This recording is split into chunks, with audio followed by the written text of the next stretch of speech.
those things that you kind of think about as a kid, and when you first start playing the sport, that would be something you'd want to do.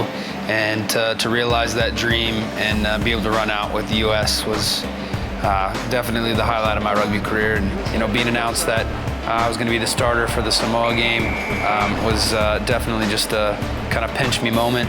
Running out there and for the first time in just a big stadium, packed stands, and singing the national anthem, that's by far the moment that'll just give me the most chills thinking back on what you're starting to see now, where in previous World Cups you had guys who picked up the sport maybe in college or, kind of were a transitional player where they had played college basketball or football.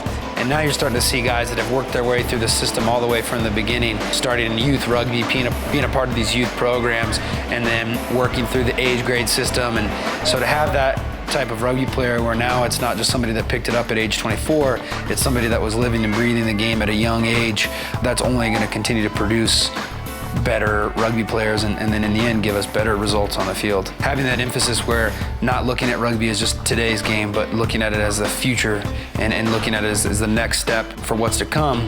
I think Glendale's done an amazing job where you're starting to get these guys playing rugby at a young age. You got the school programs with guys and girls getting a rugby ball in their hands at age 4, 5, 6, where I didn't touch a rugby ball until I was 14. You're really buying into the brotherhood and sisterhood that exists in the sport, and it's what continues to attract people from all ages and all ranges of experience with the sport. You're building a communal aspect where everybody feels a part of this overall community at Glendale, where it's not just the Glendale PRP team. You have the women's team, you have the D2, D3 teams, and then you've got these youth programs. And so now it's not just 15, 30 guys that feel part of Glendale. It's a whole community, it's a whole city, it's a whole town that really feels a part of this, which is what's really special, and I think is what's going to help grow this whole club as a whole.